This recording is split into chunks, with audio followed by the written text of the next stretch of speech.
Hello everyone, this is Tony. Welcome back to Trophy Food Experiences. This is my review of a recent dinner I had at Archer Restaurant, which is located at 1152 Alberni Street, Vancouver.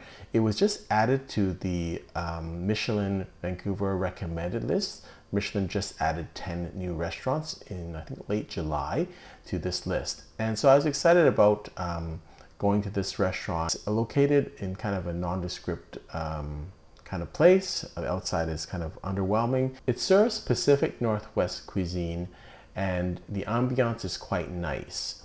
And let me first start by saying I really like the people there. They try to be as accommodating as possible and as friendly as possible. It's just that I found it quite amateurish, quite frankly. And it's almost like a bunch of friends got together and got a restaurant together. So I think they do need to kind of, it's not, if you want an upscale experience, I don't think that's this. We started off by getting there and they said they gave us the best table in the house, which was the table right behind the reception area. We didn't like the table. We said, can we change the table? They said it was kind of, whole restaurant was sold out. So it was kind of weird. I'm not sure if I didn't understand them or they didn't understand me. We said, can we move tables? They tried to accommodate, but there were other tables that we pointed to and they said, oh no, that's taken. But we were there for about an hour and a bit and only 4 tables were taken. So I just don't think they know how to move around tables. It was just a weird concept that they couldn't really move tables when we were, I think, the second people in the restaurant at that night. So just very peculiar. If you like the concept of turning industrial space into restaurants, then you'll like this restaurant. It is kind of, they try to do the best with it. The bathroom is off to one side, which is, again, not, I would say, a high-end bathroom. It looks like, you know, your regular office or industrial bathroom. And then their kitchen is upstairs. So they can see you, but you really can't see them. And then all the food has to come down this long stairway. So it's a kind of unusual design. I think there is a private room there on the left-hand side, but they do the most they can with the space, but I think it's generally a decent space. Here's a couple of videos of the restaurant, and here's the menu. It's very clean. It's you can eat a chef's tasting menu for a 7-course tasting menu for $140, but it's just a selection of what's actually on the menu. So we just decided to eat a la carte. Our server was a very nice person. He was very apologetic because he said he had just kind of started recently, so he wasn't that familiar with you know, service and things like that. So it was kind of peculiar. I did bring in a wine. Corkage was $40, and it didn't seem like they really knew how to handle good wines. And this is one of the few restaurants that I've been to, or upscale restaurants, where I was fairly confident that I knew more about wine and wine service than anyone else in the restaurant. So that's not a good sign, in my opinion. The first dish we had was the Uni Lardo, which we were excited for $38. It's Uni Lardo, summer truffles, and brioche.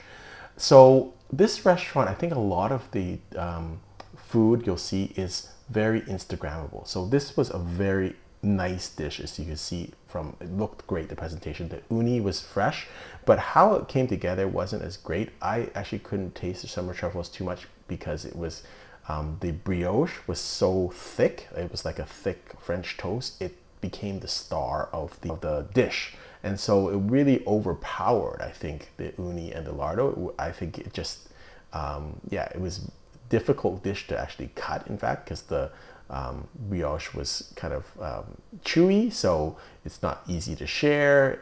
So when you just cut it, it just breaks apart the whole presentation. So the uni was good. I think it's a little bit overpriced for what it is, for $38, but I thought it was a decent dish.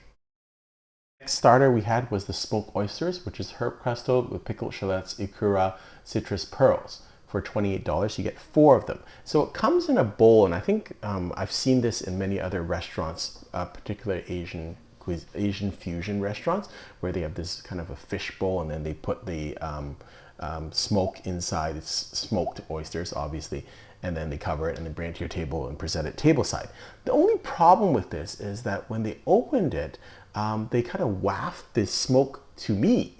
So I actually didn't taste a lot of smoke in the oysters.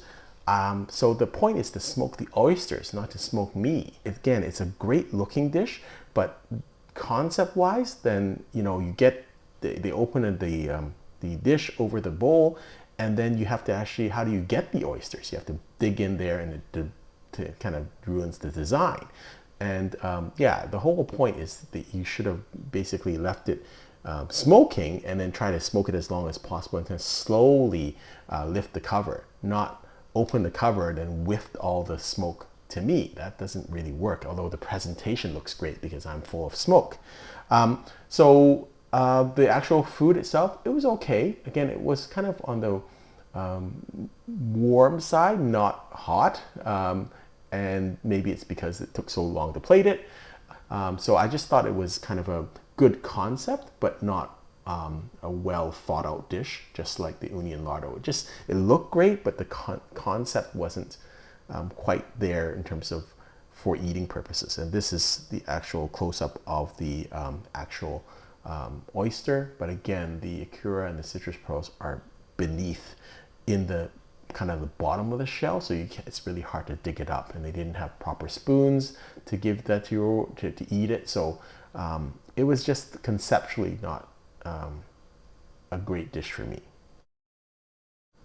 Again, unusual because I think there was only 4 tables in the restaurant when we got there, and the service was slow, so I couldn't understand it. It wasn't full, and the dishes weren't coming out that quickly.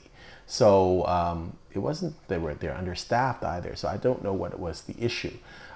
So I had the Mushroomagnelotti, which is $45, chanterelle, ricotta, mascarpone, truffle cream sauce. And again, this could be my own personal preference, or I wasn't, it wasn't going well, so maybe I had some negative thoughts already. So a couple of issues with this dish.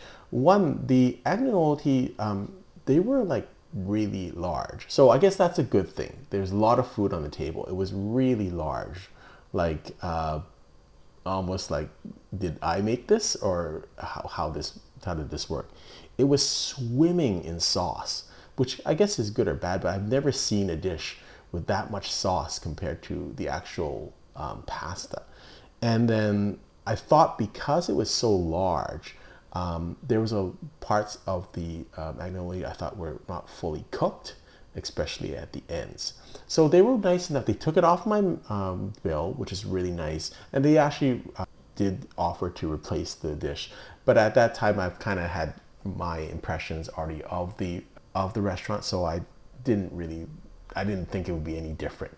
And it was kind of to a point where I was like, did I get the right restaurant that was actually rated or recommended by Michelin? So yeah, it was unusual. My wife had the halibut for $55, extra virgin olive oil, poached halibut, sauce vermouth, asparagus, and seasonal mushroom. The halibut was cooked okay. It wasn't undercooked, it wasn't overcooked, it was good. It wasn't perfect, I would say.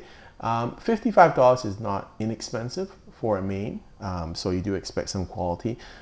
It was rather bland. So yeah, it was okay, but not, I guess perhaps the expectation, because they were recommended by Michelin, was that it was going to be quite upscale in terms of the service standard and the food, and unfortunately it wasn't. We didn't even go to dessert because it wasn't going as well as we thought it would be. But again, they were very polite about everything. Everyone was apologetic. They were nice people. And that's why I say this is a very apologetic review. I don't really want to review them this way, but I can't recommend this restaurant. It's unfortunately, I think they're really good people, but fairly amateurish in my opinion. Hope you've enjoyed this video. Until next time, happy eating.